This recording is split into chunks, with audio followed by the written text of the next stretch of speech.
हरे कृष्णा, राधे राधे सभी को। स्वागत है आपका हमारे यूट्यूब चैनल पे। आज मैं आप लोगों के लिए एक ऐसा थीम लेकर के आई हूँ। अगर आप 40 पार कर चुकी हैं, 40 प्लस हो चुकी हैं, तो क्या आप होम मेकर हो करके खुश हैं? अपनी लाइफ से खुश हैं? आप अपना अनुभव मुझसे शेयर कर सकते हैं वीडियो के माध्यम से, क्योंकि जब भी हम मिलते हैं लेडीजें जो होम मेकर हैं मोस्टली, तो वो अपने दिल की बात किसी से कह नहीं पाते हैं। तो अपने दिल की बात आप वीडियो के माध्यम से दर्शकों तक पहुंचा सकते हैं, अपना अनुभव कि आपने इतने सालों में क्या किया। कोई कह देता है कि तुम्हारी शादी हो गई है, तुम्हें साड़ी ही पहनना है। शादी से पहले हम जीन्स टॉप में घूमते थे, सूट पहनते थे, अपने मन पसंदीदा ड्रेस पहन के घूम लेते थे, लेकिन शादी के बाद एक बंधन बंध जाता है। तो क्या आप उस लाइफ से खुश हैं? बहुत सी ऐसी बातें होती हैं, लोग कहते हैं कि ये मत करो वो मत करो, लेकिन आपसे कह देंगे और ख़ुद वही काम करेंगे। तो क्या आप इस लाइफ से खुश हैं? तो भी, और अगर नहीं है तो भी अपने मन की बात, अपने दिल की बात दर्शकों तक आप खुद भी शेयर कर सकते हैं। तो मैं एक न्यू ओपिनियन स्टार्ट कर रही हूँ आप लोगों के साथ। आज मैं आप लोगों से एक शेयर कर रही हूँ मैडम के साथ कि बहुत लोग कह देते हैं कि साड़ी पहनना अच्छा नहीं रहता है। बहुत लोग कहते हैं कि साड़ी में ही तुमको रहना है। तो ये थिंकिंग होती है लोगों की ड्रेस को लेकर के। आखिर क्यों? हम महिलाओं के ऊपर ही क्यों होता है? पुरुष जहाँ मर्जी जैसे मर्जी वैसे रह लेते हैं, लेकिन हम महिलाओं के ऊपर ही कमेंट क्यों होता है सबसे ज़्यादा? और इसी का फ़ायदा आजकल बहुत सारी महिलाएं भी उठाती हैं और अपने मनमाना ढंग से रहने लगती हैं। तो बहुत सी ऐसी बातें उनके ऊपर आलोचनाएं किया जाता है। कहीं वो सेफ़ नहीं फील करती हैं, बहुत ऐसी चीज़ें हैं। तो आइए हम इनसे बात करते हैं और जानते हैं जब बहुएं इनका ब्याह कर आती है, नई नवेली दुल्हन घर में आती है, तो उनको घर की महिलाएं ही कहती हैं कि तुम 24 आवर साड़ी में रहो। बिल्कुल सही कहा है आपने, आपकी बात से मैं 100% सहमत हूँ। एक लड़की जो हमेशा जीन्स टॉप पहनी है, सूट में रही है, वो शादी के बाद 24 आवर साड़ी में कैसे रहेगी? सोचने वाली बात है। लेकिन उसको बाउंडेशन बंधन में डाल दिया जाता है कि नहीं, तुमको साड़ी ही पहन के रहना है। सास है, ससुर है, जेठ है, जेठानी है, ननद है, सबके सामने तुमको साड़ी ही पहनना है। अब वो लड़की क्या करे, कैसे कंफर्ट रहे? यहीं से शुरू होता है विवाद। ये मेरी थिंकिंग है, लेकिन ऐसा अक्सर देखने को आया है। वैसे तो आजकल बहुत सारे प्रेफरेंस हो गए हैं, बहुत सारे घरों में कह दिया जाता है कि नहीं, आप सूट पहनिए और कंफर्ट ड्रेस में रहो। लेकिन अभी भी बहुत सारे घर ऐसे हैं जो परंपरा को लेकर के चलते हैं और वहाँ पे नई नवेली दुल्हन आती है और उनको, या फिर बहुत सारे विलेज में मैं अभी भी देखती हूँ गांव के एरिए में, कि अभी भी महिलाएं साड़ी ही पहन के रहती है, वो भी 24 आवर। अगर किसी ने गाउन डाल लिया, नाइट गाउन, क्या होता है, पूरे शरीर में बंधने से बचने के लिए नाइट गाउन पहन लिया, तो उसके लिए भी विवाद शुरू हो जाता है कि अरे आप गाउन पहन के बाहर कैसे निकल गए? रोड पे भी नहीं जा सकते, गार्डन में भी नहीं जा सकते।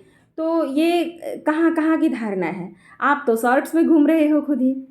मर्द लोग शॉर्ट्स में ऐसे ही घूमते रहते हैं, तो वो कंफर्ट फील कर रहे हैं। लेकिन लेडीज़, मैं इस चीज़ को मानती हूँ कि शॉर्ट्स में घूमना अच्छी बात नहीं है, सही नहीं रहता है, बट कम से कम पूरे बदन ढका हुआ कंफर्ट ड्रेस तो पहनने की परमिशन दो। बट बहुत सी गाँव में इस तरीके की बात होती है। तो आपका क्या कहना है, हमें ज़रूर बताइएगा कमेंट करके। बिल्कुल सही बात है, साड़ी पहनना भारतीय परंपरा है और साड़ी में जो स्त्रियों की खूबसूरती होती है वो किसी और वस्त्र में शायद ही हो पाए, ऐसा माना जाता है।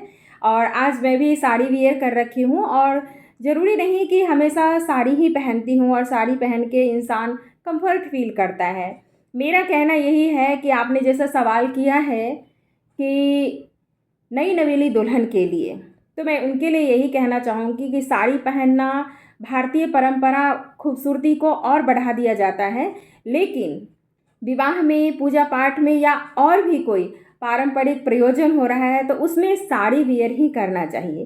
पूजा पाठ के समय अगर हम साड़ी पहनते हैं तो सिर पे आंचल रखा जाता है, जिससे हम भगवान को थैंक्स बोलते हैं और उनका सम्मान करते हैं। कहने का मतलब है कि हम सम्मान करते हैं। रही बात शॉर्ट्स और जीन्स की, तो नई नवेली बहू के लिए कहा गया है कि शॉर्ट्स और जीन्स अगर जेठ के सामने या फिर सास ससुर के सामने, सासू माँ के सामने भी अगर आप शॉर्ट्स में घूम रही हैं तो ये शोभा नहीं देता है। हाँ, इस बात से मैं एग्री हूँ कि कंफर्ट ड्रेस पहनने देना चाहिए और आजकल वैसे पहनने भी दिया जाता है बहुत से ऐसे घरों में। हाँ, विलेज एरिया में लड़कियाँ थोड़ी सी परेशान हो जाती है कि उसको घूंघट में ही रहना पड़ता है। अब जिन लड़कियों को पसंद है घूंघट में रहना, साड़ी पहनना, उनके लिए तो कोई बात नहीं, लेकिन जिन्हें नहीं पसंद है उनके लिए तो बहुत बड़ी बात हो जाती है। तो कम से कम कंफर्ट ड्रेस, सूट है, उसके दुपट्टे से, कहने का मतलब हम सिर पे आंचल अगर रखते हैं तो हम आपका सम्मान कर रहे हैं, ना कि आपसे डर रहे हैं। ये चीज़ का हमेशा ध्यान रखिएगा कि बहुत जगह ऐसा होता है कि स्त्रियों को दबा के रखा जाता है।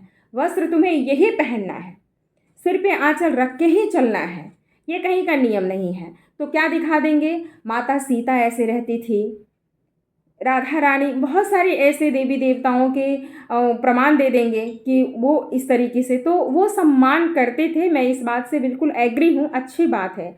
लेकिन क्या हमेशा आप भी धोती कुर्ता में रहते हैं? धोती कुर्ता में, या जो शादी के समय में कोट पैंट पहना जाता है, या जो शेरवानी पहनी जाती है, तो क्या आप उसी में हमेशा रहते हैं? नहीं ना, आप भी शॉर्ट्स में मॉर्निंग वॉक पे जाते हैं। तो महिलाएं साड़ी में क्यों जाएं? जब महिलाएं साड़ी में कंफर्ट नहीं है तो मॉर्निंग वॉक पे वो शॉर्ट्स में भले ही नहीं, लेकिन कम से कम कंफर्ट ड्रेस में तो जा सकते हैं ना। तो मेरा कहना बस यही है कि साड़ी पहनिए, लेकिन सही समय पे और सही जगह पे। वस्त्रों का उपयोग सोच समझ के करना चाहिए। अब कोई बड़े अतिथि आ गए हैं और बड़े बुजुर्ग हैं और उनके सामने शॉर्ट्स पहन के लड़कियां अगर घूम रही हैं तो क्या यह उचित है? या महिलाएं अगर घूम रही हैं तो क्या यह उचित है? नहीं ना। शॉर्ट्स और जीन्स पहनिए, कोई उसमें बुराई नहीं है, लेकिन अकेले में, सहेलियों के साथ चल जाता है, लेकिन बड़े बुजुर्गों के सामने नहीं। आपको हमारी ये वीडियो कैसा लगा हमें कमेंट करके ज़रूर बताइएगा और हमसे ज़रूर जुड़िएगा।